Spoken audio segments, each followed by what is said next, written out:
Nos quedan varios temas, pero a ver, brevemente, el tema Moreira no se puede pasar por alto porque vimos la detención y liberación en pocas horas de un personaje clave de esta historia, del endeudamiento del gobierno de Moreira y de esto que está en el trasfondo, que es las acusaciones sobre falsificación de documentos oficiales, mentira las calificadoras, mentira Hacienda para obtener el endeudamiento enorme que tiene Moreira, el gobierno de Coahuila. Y luego lo que vino después, que es no solo el endeudamiento que ahora se reconoce, sino la aprobación en el Congreso de Coahuila para otro endeudamiento, para hacer frente al endeudamiento que ya se había establecido, y luego la negociación que ya existe con los bancos que le van a prestar a Coahuila los miles de millones de pesos necesarios para hacer frente a sus compromisos, a cambio de 2 puntos, no sabemos. Denise Dresser.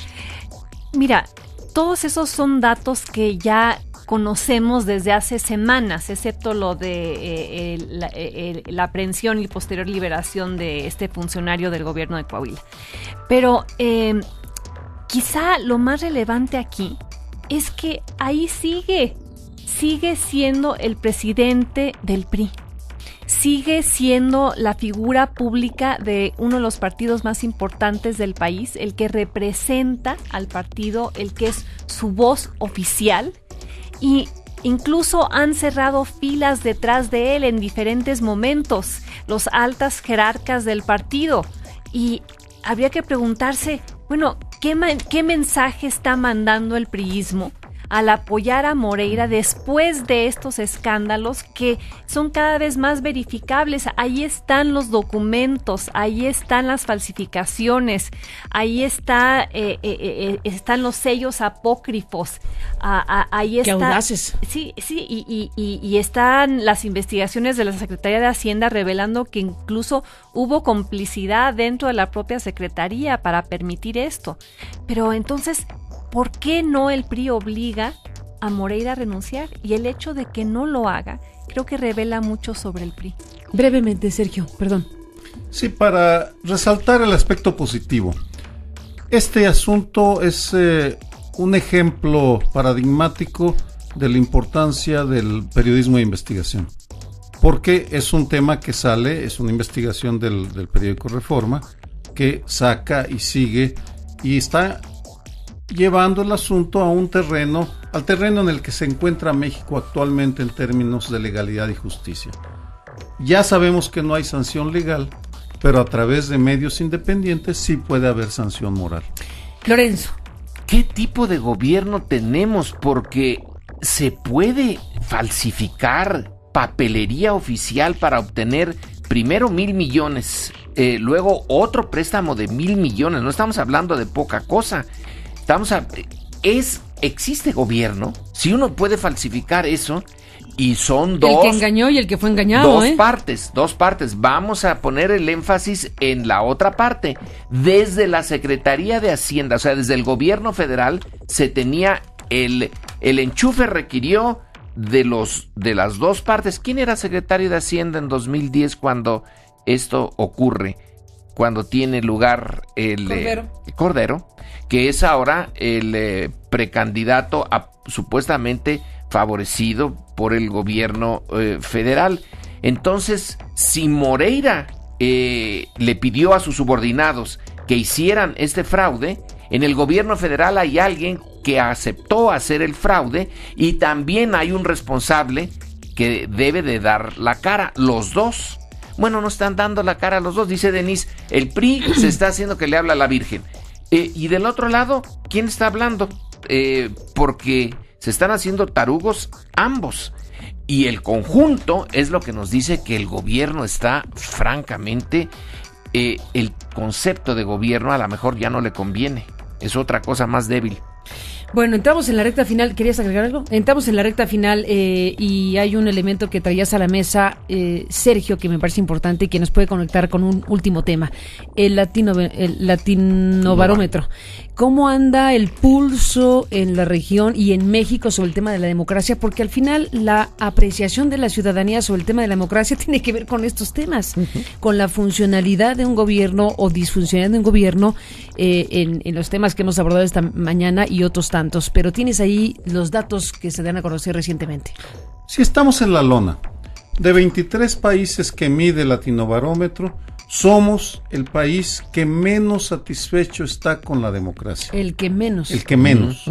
Es decir, estamos realmente, no estamos satisfechos, y creo que un repaso a los temas, a la prensa o lo que comentamos el día de hoy, lo justifica. Y nos faltarían muchos temas, todos, porque el país está inmerso en la corrupción, la pobreza, la violencia, y que es el resultado en buena medida de que las instituciones no están funcionando. Y alguien tan mesurado y cuidadoso como Alejandro Moreno, el encuestólogo del Grupo Reforma, es muy claro, concluye un artículo en Enfoque diciendo: la democracia mexicana está en crisis. Y creo que es una frase que resume de una manera muy gráfica. ¿Tienes los datos, Sergio? Sí. Porque hay que dar el dato de lo poco que aprecia, o lo bajo que tienen los mexicanos el aprecio a la democracia, porque eso es importantísimo. Creo que al decir estamos más abajo, o los más abajo, ¿cuánto fue? El 23% de la población mexicana adulta está satisfecha con la democracia, y el 73% está insatisfecha. 73. Estamos por arriba en insatisfacción que Guatemala, Colombia, Honduras, muy por abajo de Nicaragua. ¿Será por eso que el expresidente de México se pregunta qué hacer en su libro? ¿O por qué? Y se explaya en Mexicali. ¿Será por eso que tiene esta necesidad de guiarnos de nuevo? ¿De qué expresidente estaremos hablando, Carmen? Del que escribe libros. Son varios, ¿no? Los que escribieron libros, pero habían prometido... dice Enrique Krause. Ah, sí, refritos. Habías prometido el lunes pasado que algo diríamos de... Exactamente. De Salinas de Gortari y su libro. Bueno, cerremos con eso, si les parece bien. El que quiera decir algo al respecto de Carlos Salinas de Gortari, su libro... lo que efectivamente fue motivo de una larga conversación con Enrique Krause. En la parte final hablamos del libro de Salinas y sobre las alusiones que en todo caso también están puestas ahí respecto a los que estamos aquí presentes y otros personajes. ¿Algo que decir, Sergio Aguayo, sobre el tema? Mira, nos critica a los de esta mesa y otros más por intelectuales orgánicos de diferentes poderes, pero en su libro y en sus presentaciones no ha hablado de el otro ángulo. Él recibió $850 millones a través de la partida secreta, y en uno de los prólogos a su libro anterior explica que los utilizó para distribuirlo entre diferentes personajes, entre ellos intelectuales. Y eso me hace preguntar, o creo que sería útil que nos dijera cuáles fueron los intelectuales orgánicos del salinismo, cuánto recibieron y a cambio de qué. Y sería bueno saber para qué usó toda la partida secreta, por qué era necesario que fuera secreta. Era legal en aquel entonces tener esa partida, pero que nos lo... Pero la más alta que recuerdo... Bueno, el propio Miguel de la Madrid dijo que era altísima. Alguien señaló que parte de lo que su hermano tenía en Suiza era de esa partida secreta. A saber cómo era secreta, pues quién sabe. Pero un punto interesante es que la sociedad mexicana no se muestra escandalizada por el hecho de que ese expresidente esté ahora tratando de estar en el centro de la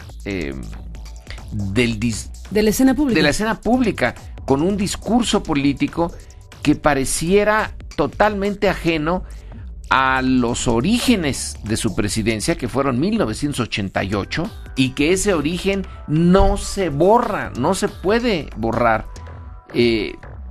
¿Por qué hay todo un grupo del PRI que lo acoge y le da un espacio, un nicho, para que vuelva a tener alguna presencia política, cuando debiera una sociedad que se respeta a sí misma, debiera rechazar por principio ese intento de decirnos: yo no hice nada malo, al contrario, mi sexenio estuvo muy bien, los errores vinieron después con Zedillo, etcétera, y yo me considero libre de toda culpa y dispuesto a guiar moralmente a la República.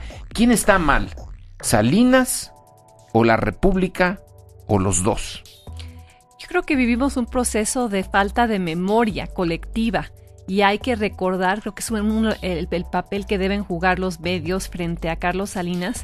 Simplemente recordar quién es y qué hizo, qué ocurrió durante su sexenio, el levantamiento zapatista, el asesinato de Colosio, el asesinato de Ruiz Massieu, los pasaportes falsos de Raúl Salinas de Gortari, las cuentas en Suiza, el asesinato del otro hermano, las conversaciones grabadas entre Adriana Salinas de Gortari y su hermano desde la cárcel que el gobierno de Ernesto Zedillo reveló, la crisis de 1994, la devaluación, la peor debacle económica que México había sufrido hasta ese momento. Bueno, ese es el legado que Carlos Salinas de Gortari deja tras de sí y en el cual habremos que insistir todos los días. Pues ahí está, yo creo que el tema de la desmemoria es grave, en efecto, y la desfachatez de la mano de la desmemoria. Yo creo que es muy importante no perder de vista el peso y el valor que en su momento tuvieron las declaraciones, un conjunto de declaraciones voluntarias del expresidente Miguel de la Madrid hablando del enriquecimiento de la familia, de su arrepentimiento por haber puesto a Carlos Salinas de Gortari en los tiempos en donde el presidente ponía al que seguía, su arrepentimiento por no haber sabido, dijo, de la moralidad de los Salinas. Esa expresión está grabada, está dicha en una conversación que sostuvimos con de la Madrid en mayo de 2009, y ni se diga esa otra que es una joyita, que se captó en un receptor telefónico con Luis Telles, cuando en una charla de amigos libremente soltó aquello de Carlos Salinas se robó la mitad de la partida secreta. Es un tema de enorme importancia, que tiene que ver con el asunto de la corrupción, del cual no habla, por supuesto, en el quehacer. Evidentemente, dentro del quehacer, para tomarle la palabra y tomarle la pregunta, qué hacer como ciudadanía frente a un expresidente de la República que es capaz de, efectivamente, tratar de erigirse como una especie de guía moral de la sociedad y de voz crítica del entorno público en nuestro país. Sergio. Mira, los que se consideran iluminados les dicen a los demás lo que tienen que hacer, pero jamás se aplican a sí mismos. Pero de eso te acusa. Jamás. Bueno, aquí la última pregunta que yo haría es: ¿de quién quiere ser intelectual orgánico Carlos Salinas de Gortari? Dice Krause que del PRI. Puede ser del PRI, puede ser del gobierno, pero ciertamente no creo que de la sociedad, porque que yo sepa jamás se ha acercado una comunidad de base a saber lo que quieren ellos en este momento.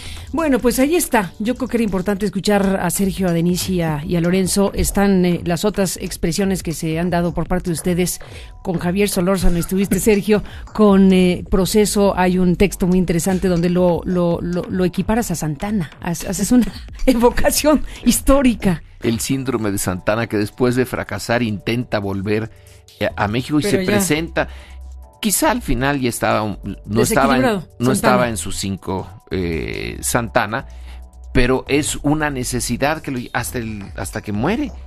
Quiere seguir siendo un hombre importante en México cuando ha fracasado de manera rotunda, me refiero al señor Santana, y entonces se me preguntó en Proceso, ¿de dónde venía ese afán de algunos expresidentes por querer mantenerse en el centro de la política? Y bueno, lo encuentro en Santana y el síndrome de Santana. Bueno, para despedirnos, ¿por qué no recordamos estos breves momentos donde Luis Telles habla de la partida secreta? Y con esto nos despedimos, el tema queda ahí abierto. Luis Telles hablando de eso, se robó la mitad de la partida secreta, hablando del expresidente de México. En el caso de Salinas, se robó la mitad de la cuenta secreta, hizo muchas cosas, pero que Portillo desposó al país. Y Salinas al final también. La grabación es real. Sucedió cuando yo trabajaba en la iniciativa privada.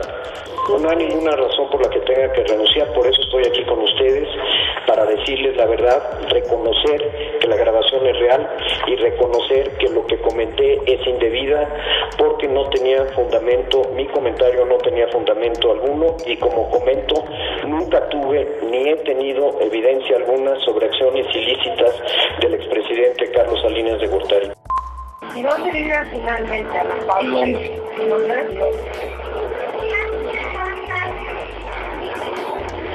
No puede regresar, de plano no puede regresar, ya ni quiere.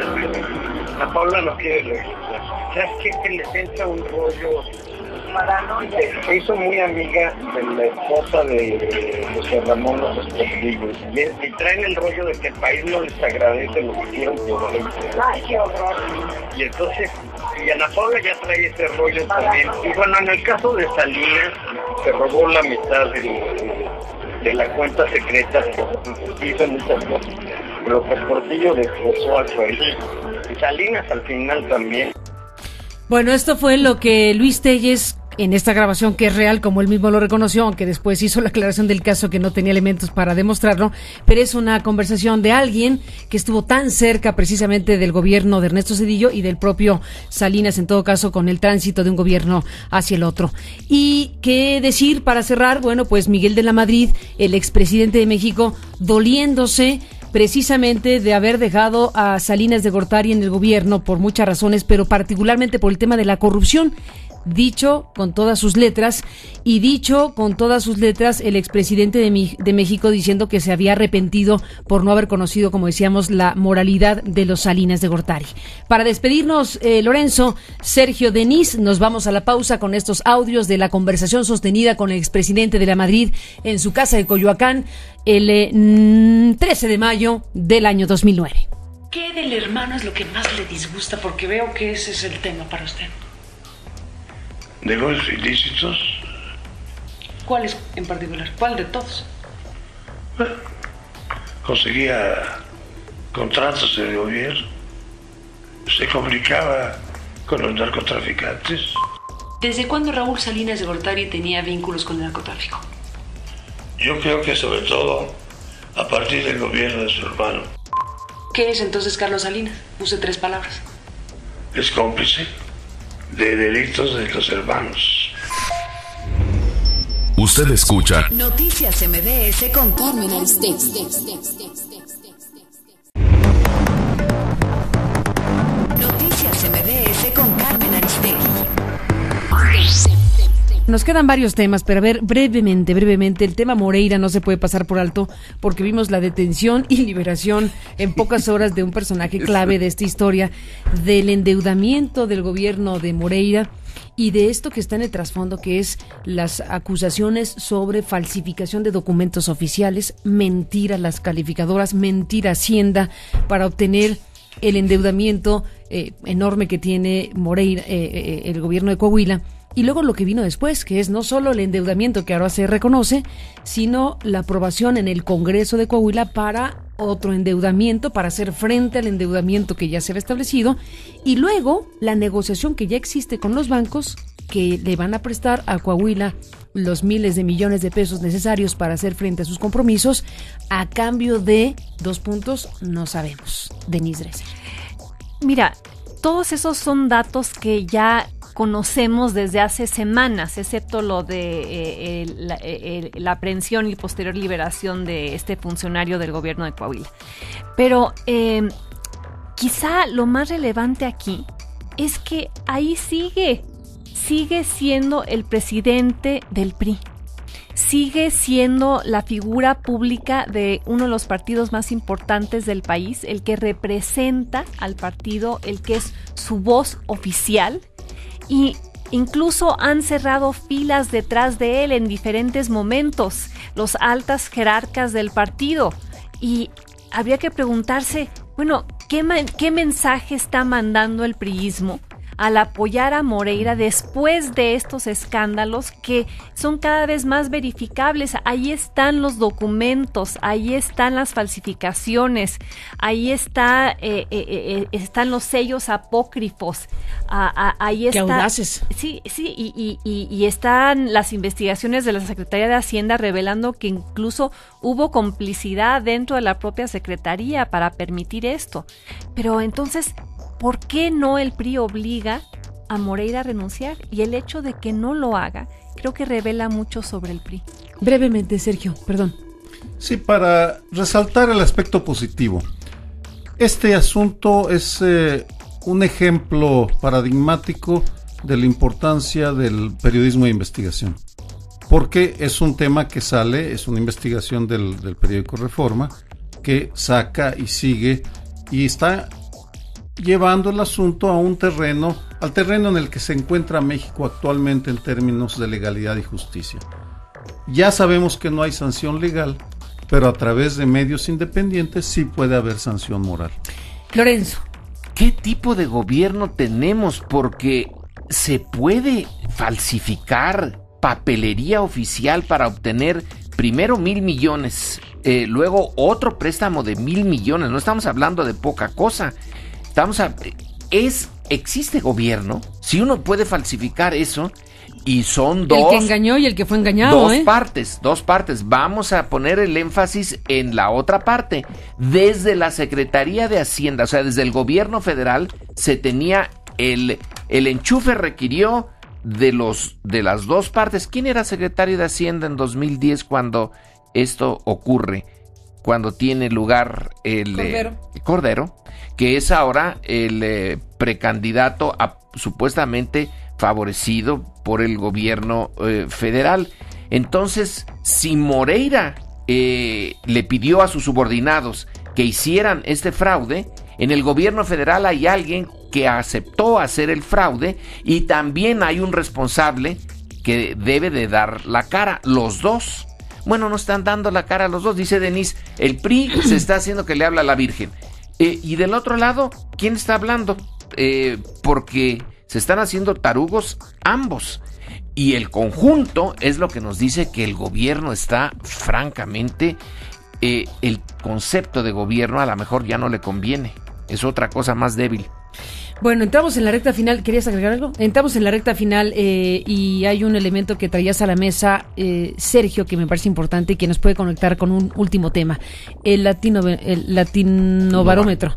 ¿Cómo anda el pulso en la región y en México sobre el tema de la democracia? Porque al final la apreciación de la ciudadanía sobre el tema de la democracia tiene que ver con estos temas, con la funcionalidad de un gobierno o disfuncionalidad de un gobierno en los temas que hemos abordado esta mañana y otros tantos. Pero tienes ahí los datos que se dan a conocer recientemente. Si estamos en la lona, de 23 países que mide el Latinobarómetro, somos el país que menos satisfecho está con la democracia. El que menos. El que menos. Es decir, estamos realmente, no estamos satisfechos, y creo que un repaso a los temas, a la prensa o lo que comentamos el día de hoy, lo justifica. Y nos faltarían muchos temas, todos, porque el país está inmerso en la corrupción, la pobreza, la violencia, y que es el resultado en buena medida de que las instituciones no están funcionando. Y alguien tan mesurado y cuidadoso como Alejandro Moreno, el encuestólogo del Grupo Reforma, es muy claro, concluye un artículo en Enfoque diciendo: la democracia mexicana está en crisis. Y creo que es una frase que resume de una manera muy gráfica. ¿Tienes los datos, Sergio? Sí. Porque hay que dar el dato de lo poco que aprecia, o lo bajo que tienen los mexicanos el aprecio a la democracia, porque eso es importantísimo. Creo que al decir estamos más abajo, o los más abajo, ¿cuánto fue? El 23% de la población mexicana adulta está satisfecha con la democracia, y el 73% está insatisfecha. 73%. Estamos por arriba en insatisfacción que Guatemala, Colombia, Honduras, muy por abajo de Nicaragua. ¿Será por eso que el expresidente de México se pregunta qué hacer en su libro? ¿O por qué? Y se explaya en Mexicali. ¿Será por eso que tiene esta necesidad de guiarnos de nuevo? ¿De qué expresidente estaremos hablando, Carmen? Del que escribe libros. Son varios, ¿no? Los que escribieron libros, pero habían prometido... dice Enrique Krause. Ah, sí, refritos. Habías prometido el lunes pasado que algo diríamos de... Exactamente. De Salinas de Gortari y su libro. Bueno, cerremos con eso, si les parece bien. El que quiera decir algo al respecto de Carlos Salinas de Gortari, su libro... lo que efectivamente fue motivo de una larga conversación con Enrique Krause. En la parte final hablamos del libro de Salinas y sobre las alusiones que en todo caso también están puestas ahí respecto a los que estamos aquí presentes y otros personajes. ¿Algo que decir, Sergio Aguayo, sobre el tema? Mira, nos critica a los de esta mesa y otros más por intelectuales orgánicos de diferentes poderes, pero en su libro y en sus presentaciones no ha hablado de el otro ángulo. Él recibió $850 millones a través de la partida secreta, y en uno de los prólogos a su libro anterior explica que los utilizó para distribuirlo entre diferentes personajes, entre ellos intelectuales. Y eso me hace preguntar, o creo que sería útil que nos dijera cuáles fueron los intelectuales orgánicos del salinismo, cuánto recibieron y a cambio de qué. Y sería bueno saber para qué usó toda la partida secreta, por qué era necesario que fuera secreta. Era legal en aquel entonces tener esa partida, pero que nos lo... Pero la más alta que bueno, el propio Miguel de la Madrid dijo que era altísima. Alguien señaló que parte de lo que su hermano tenía en Suiza era de esa partida secreta. A saber cómo era secreta, pues quién sabe. Pero un punto interesante es que la sociedad mexicana no se muestra escandalizada por el hecho de que ese expresidente esté ahora tratando de estar en el centro de la escena pública. De la escena pública, con un discurso político que pareciera totalmente ajeno a los orígenes de su presidencia, que fueron 1988, y que ese origen no se borra, no se puede borrar. ¿Por qué hay todo un grupo del PRI que lo acoge y le da un espacio, un nicho, para que vuelva a tener alguna presencia política, cuando debiera una sociedad que se respeta a sí misma, debiera rechazar por principio ese intento de decirnos: yo no hice nada malo, al contrario, mi sexenio estuvo muy bien, los errores vinieron después con Zedillo, etcétera, y yo me considero libre de toda culpa y dispuesto a guiar moralmente a la República. ¿Quién está mal? ¿Salinas o la República o los dos? Yo creo que vivimos un proceso de falta de memoria colectiva y hay que recordar, creo que es el papel que deben jugar los medios frente a Carlos Salinas, simplemente recordar quién es y qué hizo, qué ocurrió durante su sexenio: el levantamiento zapatista, el asesinato de Colosio, el asesinato de Ruiz Massieu, los pasaportes falsos de Raúl Salinas de Gortari, las cuentas en Suiza, el asesinato del otro hermano, las conversaciones grabadas entre Adriana Salinas de Gortari y su hermano desde la cárcel que el gobierno de Ernesto Zedillo reveló, la crisis de 1994, la devaluación, la peor debacle económica que México había sufrido hasta ese momento. Bueno, ese es el legado que Carlos Salinas de Gortari deja tras de sí y en el cual habremos que insistir todos los días. Pues ahí está. Yo creo que el tema de la desmemoria es grave, en efecto, y la desfachatez de la mano de la desmemoria. Yo creo que es muy importante no perder de vista el peso y el valor que en su momento tuvieron las declaraciones.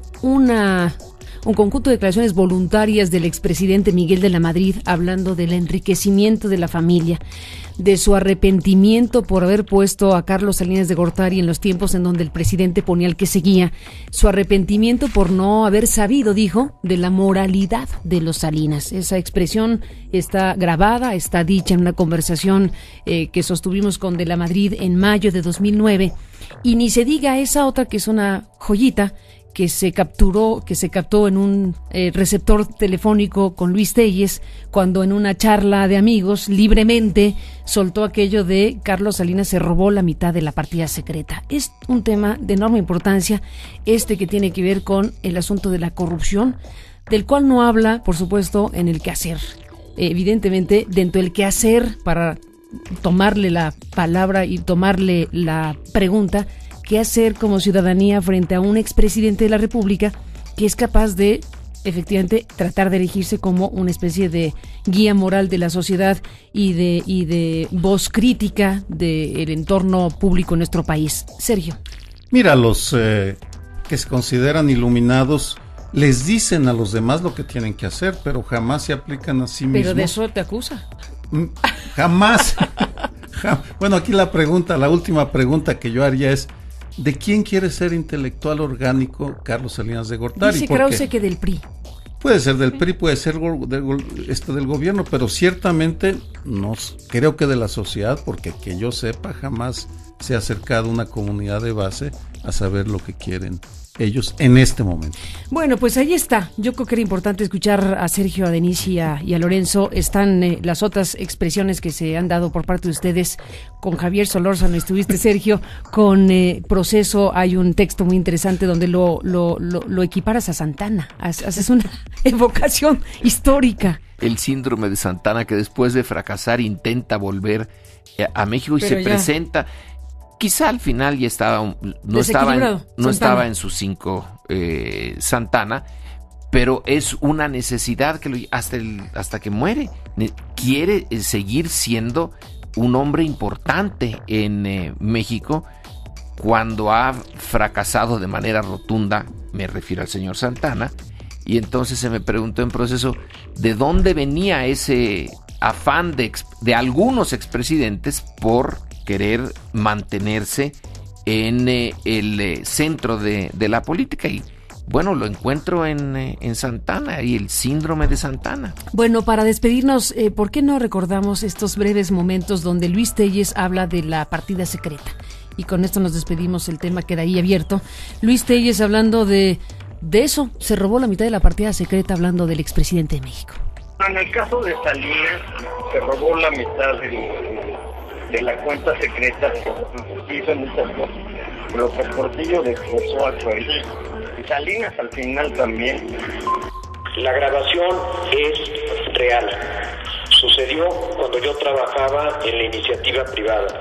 No hay ninguna razón por la que tenga que renunciar, por eso estoy aquí con ustedes, para decirles la verdad, reconocer que la grabación es real y reconocer que lo que comenté es indebida porque no tenía fundamento, mi comentario no tenía fundamento alguno, y como comento, nunca tuve ni he tenido evidencia alguna sobre acciones ilícitas del expresidente Carlos Salinas de Gortari.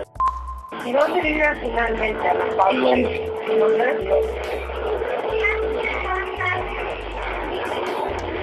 No puede regresar, de plano no puede regresar, ya ni quiere. La Paula no quiere regresar. ¿Sabes qué? Que les entra un rollo. Se hizo muy amiga de la esposa de José Ramón López Portillo. Y traen el rollo de que el país no les agradece lo que hicieron por él. Ay, qué horror. Y entonces, y Ana Paula ya trae ese rollo también. Y bueno, en el caso de Salinas, se robó la mitad de la cuenta secreta, hizo muchas cosas, pero Portillo desglosó al país. Y Salinas al final también.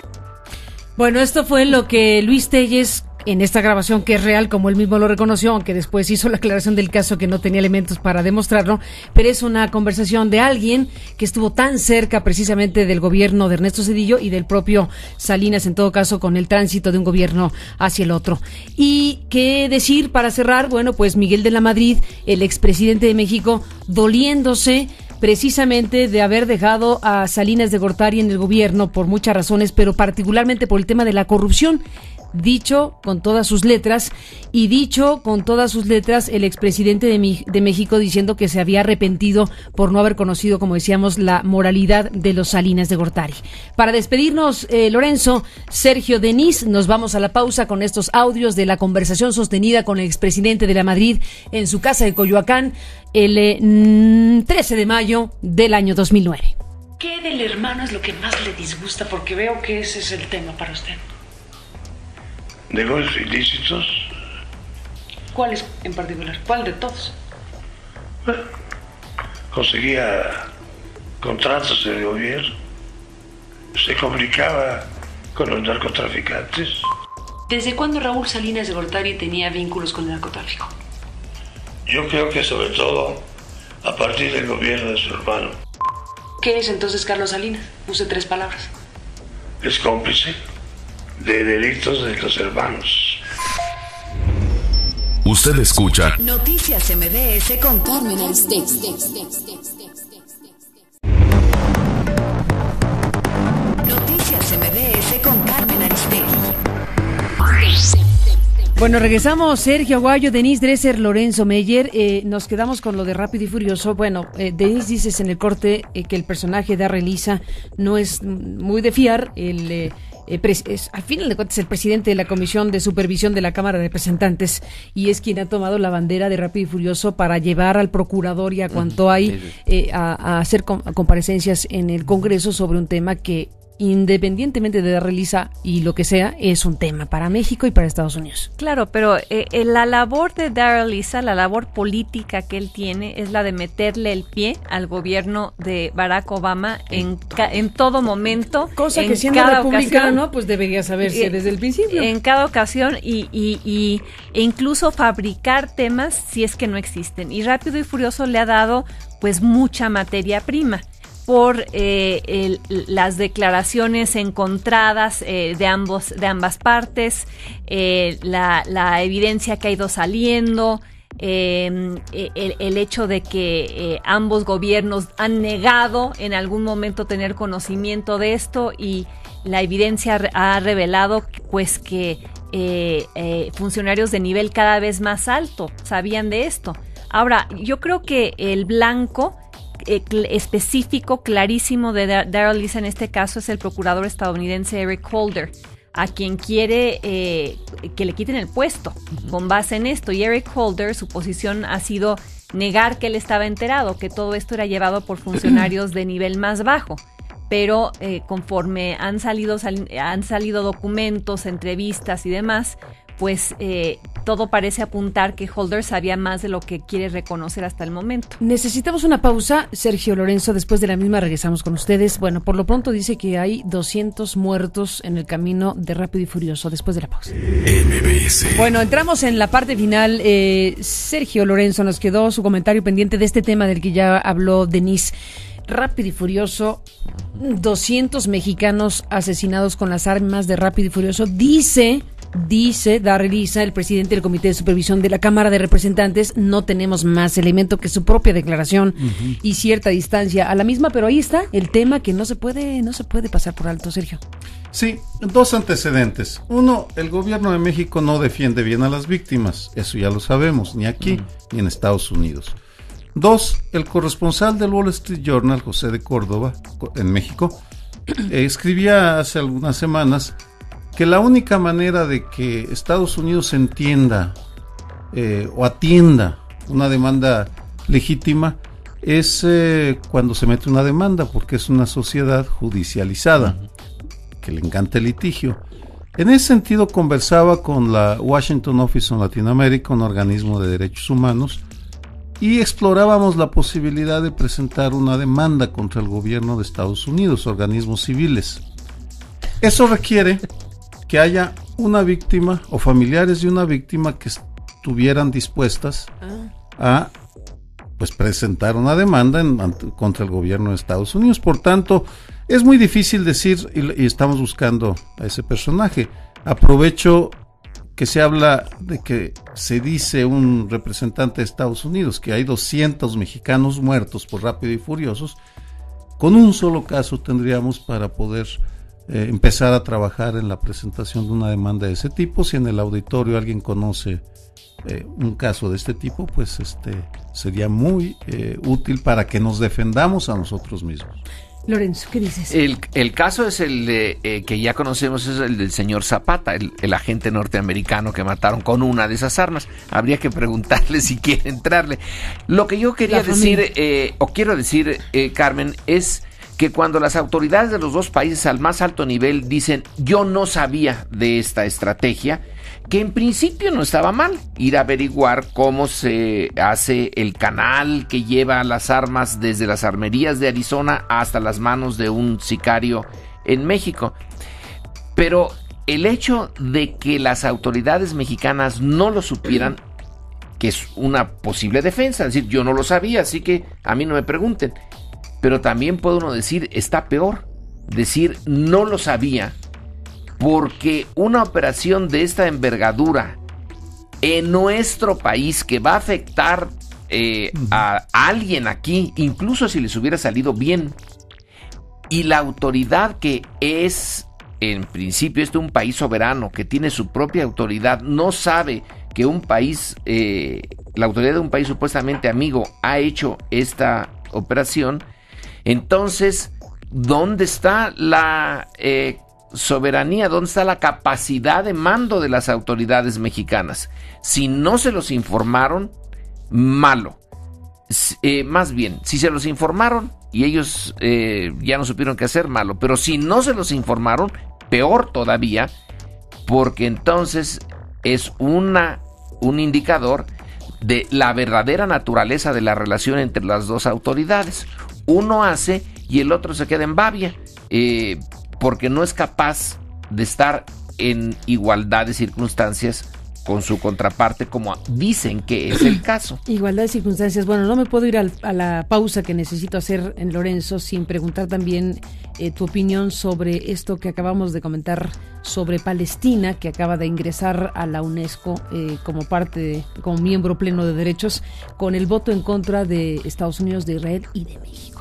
Esa parte creo que contradice bastante nuestra historia al respecto en el pasado. Las afectaciones en otros territorios de la relación binacional. Entonces aquí nos pone, ¿qué quedó de esa política exterior de México? ¿Qué era orgullo del PRI? Que era uno de los pocos orgullos que tenía el PRI, con cierta razón, de un elemento de nacionalismo y de la distancia, la necesaria distancia con Estados Unidos para poder ser un país distinto e independiente. Aquí lo que estamos viendo es como cada vez más la política exterior de México es simplemente una seguidilla de la norteamericana. Ya hace cuánto que decíamos, hay algunos países latinoamericanos, no demos nombres para no ofender, que siempre le dicen que sí a Estados Unidos, y era nuestro orgullo el contraste. Aquí hay al menos en algo más simbólico que real, diría Sergio Aguayo, que era más forma que contenido ese nacionalismo, pero había. Ahora nos sumamos, creo que el último que se opuso a algo de Estados Unidos fue Fox, cuando no apoyó la invasión no dio en el Consejo de Seguridad el voto que finalmente no se necesitó para invadir Irak, aunque en esa ocasión Fox decidió enfermarse para no tener que hacer ninguna declaración directa. Pero ahora, bueno, ya sabemos cuál es la posición de México en cualquier problema internacional. Preguntémosle a Washington, ¿qué posición va usted a tomar? Entonces ya podemos predecir con un 99% de posibilidades lo que va a decir el gobierno mexicano al respecto. Después de la pausa regresamos. Usted escucha Noticias MBS con Carmen Aristegui. Noticias MBS con Carmen Aristegui. Sergio Aguayo, Denise Dresser, Lorenzo Meyer. Esta mañana para hablar de política. Bueno, pues están aquí esta mañana de lunes Denise Dresser. Bienvenida, Denise, ¿cómo estás? Buenos días. Bienvenida, Lorenzo Meyer, bienvenido, ¿cómo estás? Buen día, muy bien. Sergio Aguayo, buenos días, bienvenido. Buenos días, Carmen. Bueno, muchos temas aquí que quedan desde la semana pasada y que han ido creciendo con el transcurrir de los días. Yo quisiera iniciar, si les parece bien, con esto que toma una relevancia adicional porque se publica en la prensa estadounidense, se publican cosas que de alguna manera ya se han comentado en México respecto a si se va o no a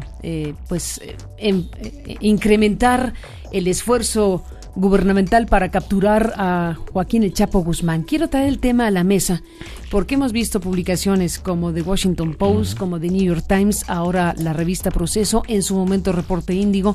Todo confluye al tema de que hay una necesidad político-electoral tanto de Barack Obama como de Felipe Calderón para capturar, como dicen ya las crónicas, vivo o muerto a este personaje que es como la encarnación simbólica del crimen organizado en México y su presencia internacional. Estamos viendo cosas importantes como lo que se publicó el la semana pasada, hablando de una presencia cada vez más fuerte de infiltrados, de agentes de la DEA y de infiltrados en territorio mexicano, como dicen los periódicos en Estados Unidos. Y uno de los propósitos es, eventualmente ubicar a este personaje. Se ha insistido allá y acá de una especie de estrategia sesgada a favor del cártel de Sinaloa y hay cada vez un costo político electoral más alto respecto a ese tema. ¿Qué pasaría, imaginemos, Lorenzo, qué pasaría si se ubica vivo o muerto a un personaje como este, el famoso y ya legendario Chapo Guzmán? En tu pregunta, en la parte inicial, dijiste que le importa muchísimo tanto a Felipe Calderón como a Barack Obama. Yo creo, la verdad es que hay distancias. Para Barack Obama esto es secundario, como México es secundario dentro de la agenda norteamericana. Probablemente para algunos estados fronterizos el tema de los migrantes mexicanos sí esté en el centro, pero para Washington hay cosas infinitamente más importantes, que es el Medio Oriente. Entonces, en la escala de importancia, esto viene a ser relativamente menor. En la escala nacional, desde luego que es importante. ¿Te recuerdas, Carmen, cuando una vez en el sexenio pasado nos invitó el general Vega a ver unos videos en la Secretaría de la Defensa? Lo mismo pensé, que son los mismos, ¿no?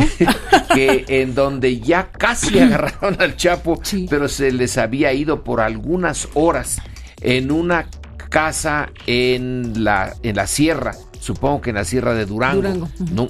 Y que él nos aseguraba que ya tenía infiltrados ahí, y eso fue hace ya 6 años, 7 años o más. La cacería del Chapo viene de hace mucho tiempo. En principio debía de interesarle tanto a Felipe Calderón como al ejército como a la armada. Así que da la impresión de que es posible que este fin de sexenio se convierta en el momento cumbre de la cacería del Chapo, ya que Felipe Calderón ha hecho de esto el centro de su política, pudiéndolo haber hecho de otras cosas, la economía, la educación, la justicia social, etcétera, hizo de la guerra contra el narco el centro. Entonces podría ser, tiene sentido, que el gran final, una especie de cerrar el telón de su sexenio con esa captura. Ahora, no sé si eso realmente influya en que sigan produciendo drogas, en que se lleguen a Estados Unidos, Buen pero punto. simbólicamente muy fuerte. Ahora, The Washington Post es el que le pone el cascabel más grande al gato, porque el Washington Post publica que hay 3 grupos de élite ya trabajando específicamente en territorio mexicano para la ubicación vivo o muerto del Chapo Guzmán. Y eso es lo que le da todavía más relieve en términos de atención al tema, pues por lo que viene ahí, incluso no solo la mención de los 3 grupos de élite que se están mencionando, sino que se agrega información respecto a agentes infiltrados en cárteles, en fin, todo esto que al final forma parte del debate sobre cuánta gente de Estados Unidos está en territorio mexicano haciendo qué cosas, Denise. Mira, yo creo que Felipe Calderón necesita una victoria en la guerra contra el narcotráfico. Una que pueda usar, sobre todo en este momento, en este periodo electoral, en el que eso se está convirtiendo para él en su talón de Aquiles, en aquello que todos le cuestionan, los 40,000 muertos, la falta de resultados evidentes, el hecho de que la violencia persiste, y capturar al Chapo sería para él una demostración de que la guerra sí está funcionando, y tan es así que se logró capturar a un hombre que hasta ocupa un lugar en la lista Forbes como uno de los hombres más ricos del mundo. Y podría venderlo entonces como un triunfo político, capaz de comprarle capital político en estos tiempos tan difíciles para él, así como Carlos Salinas tuvo su quinazo. Calderón tendría su, no sé si llamarle Guzmanazo, ¿no? Ese punto de inflexión en el cual los presidentes, por golpes duros que generan popularidad y se perciben frente a la opinión pública como hombres con pantalones. Ahora, el papel de Estados Unidos en esto, recordemos que esta es una guerra compartida, una guerra que de hecho Estados Unidos no es que le imponga a México, pero hace que México la libre en sus propios términos, y de ahí que a Estados Unidos también le interesa que Calderón tenga un triunfo. Cada vez que hay reuniones de alto nivel, ¿qué es lo que dicen los funcionarios estadounidenses? Le dan palmadas en la espalda a Felipe Calderón, resaltan su valentía, su compromiso, el hecho de que es un héroe porque se ha enfrentado a estos poderes fácticos cuando nadie lo hizo. Entonces no me sorprende que ahora estemos leyendo sobre grupos de élite, aún mayor presencia, aún mayor intervención, porque se quiere ayudar a un aliado en momentos muy difíciles. Aunque los grupos de élite son mexicanos, nadie dice que sean norteamericanos. Los norteamericanos informan sobre ellos, pero son de la Armada, del Ejército y de la Policía Federal. Lo que dice Washington Post es eso, efectivamente. Dice eso, y se dice también en la prensa que hay infiltrados en los cárteles y que hay agentes de la DEA en México, y todo junto enfocándose precisamente a ese propósito. Sí, pero cuando me refería a grupos de élite también me estoy refiriendo a altos funcionarios de la DEA, del Buró de Tabaco y Armas. O sea, Estados Unidos está mandando, como ya lo ha reportado Proceso y lo hemos discutido en otras ocasiones, a distintos grupos de alto nivel para que empiecen a entrenar a mexicanos y para que los asesoren. Tan es así que creo que discutíamos hace algunas semanas la presencia de cuerpos del ejército estadounidense en bases militares mexicanas en el norte del país. Sergio, ¿qué dices? Un pedacito de información que añado y que proviene de Dolly Esteves. Según el seguimiento que hace del tema, en Washington ya se está contemplando la afganización de México, es decir, la integración de grupos de élite, de tropas de ataque para hacer operaciones quirúrgicas con la aprobación del gobierno mexicano, que incluso ya se está discutiendo en el Pentágono esa posibilidad, y que sí serían norteamericanos. Esos serían norteamericanos que actuarían junto con tropas de élite mexicanas en operativos conjuntos, que también significaría la utilización más intensa de aviones no tripulados, de drones, para atacar blancos. Y según los comentarios que he intercambiado con Dolly Esteves, esto podría avanzarse, o podríamos llegar a ello a finales de este año, principios del próximo, para que tenga impacto, lo cual no contradice lo que está diciendo el Washington Post, simplemente le añade otro elemento. Ahora bien, regreso ya a la pregunta inicial, o el planteamiento inicial de Carmen, y tomo la primera palabra de hecho que utiliza Denise, victoria de Felipe Calderón. ¿Hasta qué punto sería una victoria real? Tiene que ver con el peso que tiene el Chapo Guzmán en el fenómeno del crimen organizado. Porque aquí los tiempos cuentan. Si se hace una comparación entre los estilos de utilizar su poder bélico, el Chapo Guzmán, el cartel de Sinaloa y el cartel del Golfo, el cartel de los Zetas o la familia michoacana, lo que llama la atención de los especialistas es que el menos violento es el cartel de Sinaloa. Es el que utiliza con menos brutalidad la fuerza. No quiere decir que no utilicen la fuerza, sino que son más mesurados. Frente a los Zetas, por ejemplo, que serían el otro extremo, los más brutales, por su origen en los cuerpos militares, por haber traído a los caiviles y sus técnicas de Guatemala. En ese sentido, y sin por supuesto hacer ninguna afirmación, porque es imposible hacerla al desconocer el momento en que se daría, tal vez lo que provocaría la muerte del Chapo Guzmán sería una violencia al interior del cartel de Sinaloa para buscar por el reacomodo de fuerzas. Y en ese sentido, quisiera simplemente en este ejercicio de prospectiva y de construcción de escenarios bélicos futuros, añadir otro elemento. Para mí uno de los documentos claves para contrastar estas noticias es la entrevista que Julio Scherer le hizo al Mayo Zambada, el segundo en la estructura del cartel de Sinaloa, porque ahí está un diagnóstico, el más crudo, desde la perspectiva de los carteles, sobre su lugar en la sociedad, su poder y la claridad que tienen sobre lo que sucede cuando alguno de ellos desaparece. Una hipótesis que manejan constantemente, porque el que se mete una guerra ya sabe que la hipótesis del riesgo es mucho mayor que los que estamos en la retaguardia o en los márgenes. Por tanto, tal vez lo que tengamos sea una victoria, pero pírrica.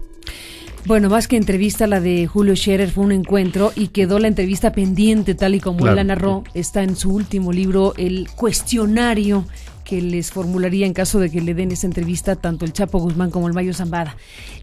Yo creo que es muy importante enlazar lo que están diciendo con lo que Jesús Esquivel en Proceso publica esta semana en la revista Proceso.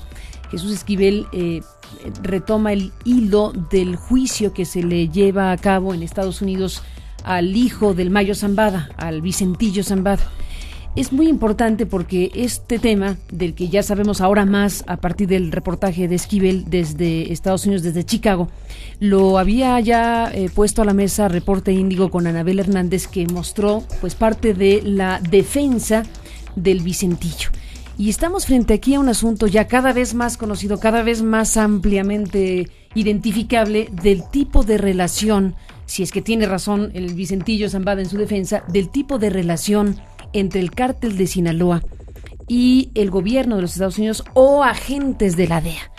Aquí hay una argumentación jurídica para evitar que al Vicentillo Zambada se le aseste una pena enorme a partir del hecho de que yo hice cosas que reconozco que hice a partir de un acuerdo con ustedes, o sea, con Estados Unidos.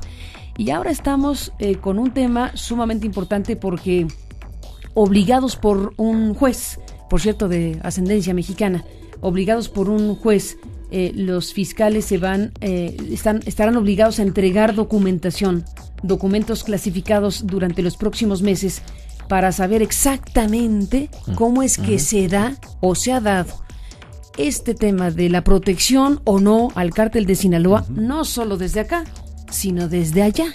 Y ahora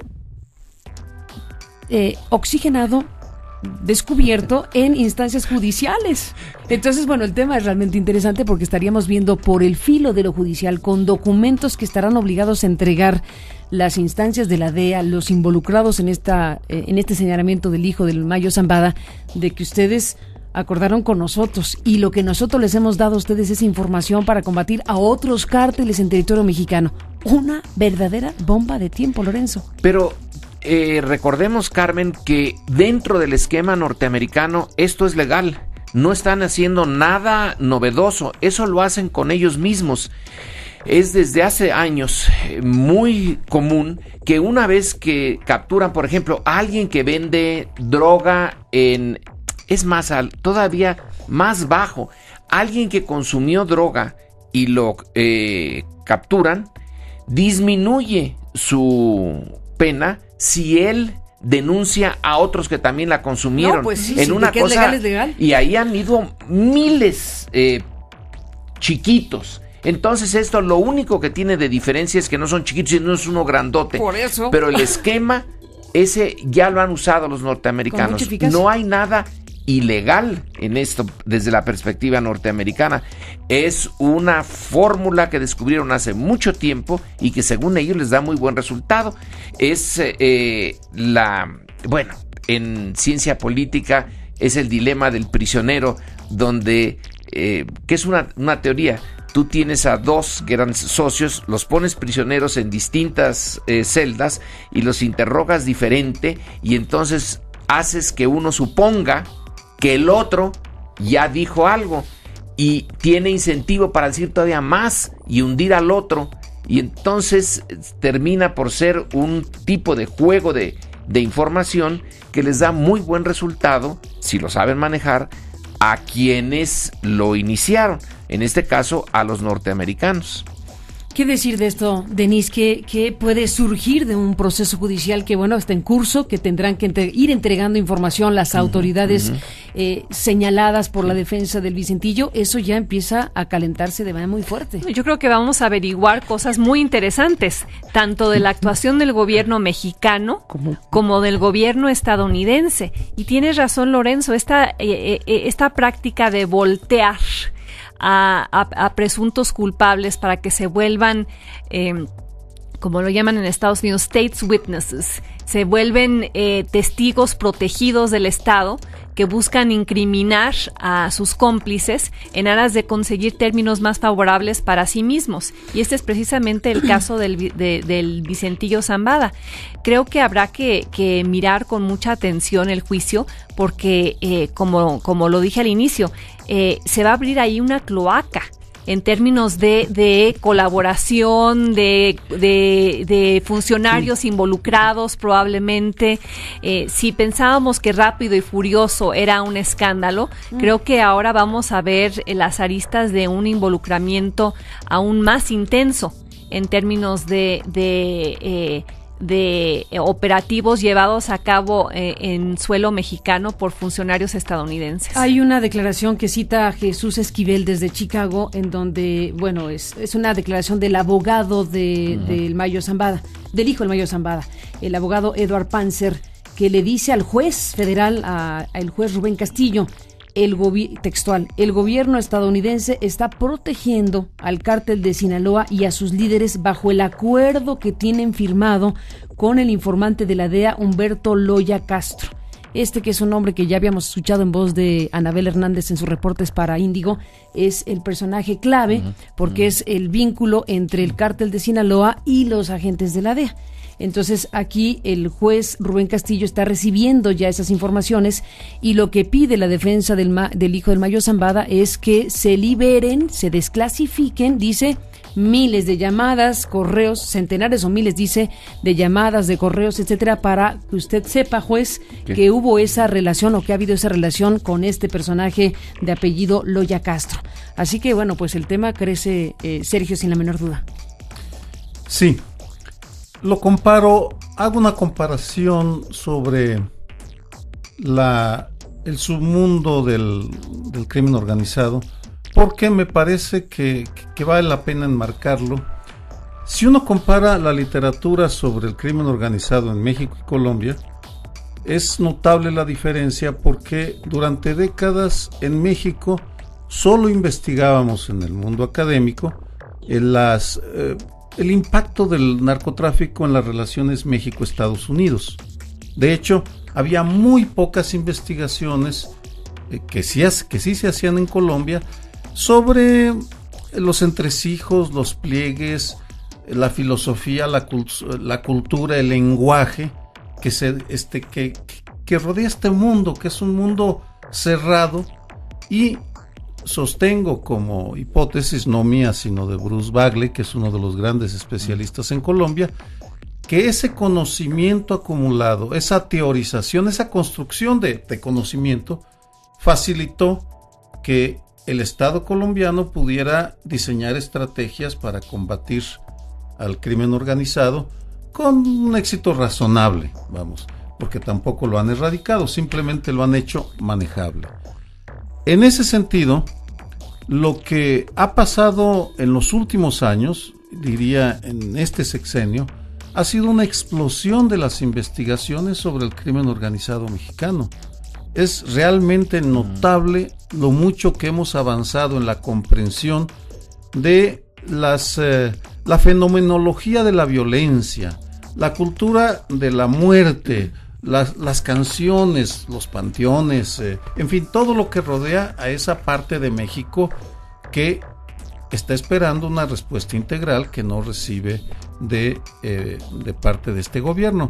En este contexto, me parece que el ángulo externo también está recibiendo una nueva atención y estamos viendo cómo Estados Unidos hace su juego, tiene sus estrategias que diseña sin consultar a México, mucho menos informar, y que por supuesto negocia con los carteles de la droga y mete a sus agentes y establece la red de informantes para alimentar su propia estrategia, porque toda guerra no solo se libra en el campo de batalla, no solo requiere de armamento, sino que también requiere de inteligencia, y la inteligencia no es nada más ni nada menos que información, grandes cantidades de información procesada y concentrada para luego permitir la elaboración de políticas.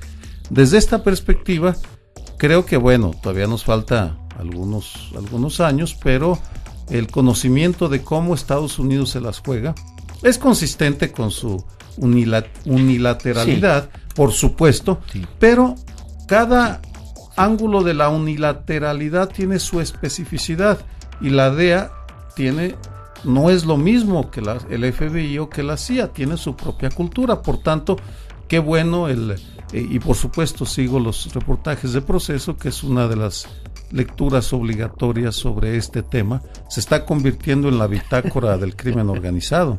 Una pequeña aclaración: los norteamericanos, sus servicios de inteligencia, no comparten todo con nadie. En lo que conocemos, en las historias, por ejemplo, de su más caro y querido socio, que son los ingleses, cuando llegan momentos duros, la CIA no le decía a los británicos, ni antes, durante la Segunda Guerra Mundial, se conservaban información. Esto es de lo más común en ellos, supongo que en todos. No le dicen todo al otro. Y en el caso de México, pues mucho menos, porque yo creo que sí tienen razones para saber que si informan de algo a las autoridades mexicanas, la posibilidad de que eso se transmita fuera de los canales oficiales y llegue al narcotráfico ha de ser altísima. Bueno, pues déjenme hacer una pausa, Sergio, Denise, Lorenzo, habremos de seguir todo esto. Por lo pronto, el hijo del Mayo Zambada ya tiene a sus abogados ahí, esos 4 abogados identificados, pues están con la encomienda de que insistan en que ha habido acuerdos directos entre el cártel de Sinaloa y el gobierno de los Estados Unidos. Esa es la madre de la defensa del hijo del Mayo Zambada en los Estados Unidos. Sergio, para irnos. Una frase, Bruce Bagley alguna vez me comentó que una de las mejores fuentes de información son los expedientes judiciales. Pues ahí está, y ya está bastante nutrido y lo que falta. Bueno, vamos a la pausa y volvemos. Por cierto, Denise, mencionaste Rápido y Furioso. Está Darrell Issa, legislador republicano que, pues está decidido a no dejar el tema de Rápido y Furioso, y ahora lanzó un dato que no tenemos más elemento más que su propia declaración de que ha habido, que se calcula que hay 200 personas muertas en territorio mexicano a raíz de Rápido y Furioso, de las armas que se dejaron caminar llegar hacia territorio mexicano y con las mismas hubo esos asesinatos. Eso dijo el personaje, no agregó más información ni quiénes son estas 200 personas, ni mucho menos, pero no es cualquier cosa. Así no haya habido muertos. El simple hecho de dejar pasar las armas es escandaloso, y más escandalosa la tibieza del gobierno mexicano frente a un hecho de esta índole. Pero bueno, después de la pausa regresamos. Usted escucha Noticias MBS con Carmen Aristegui.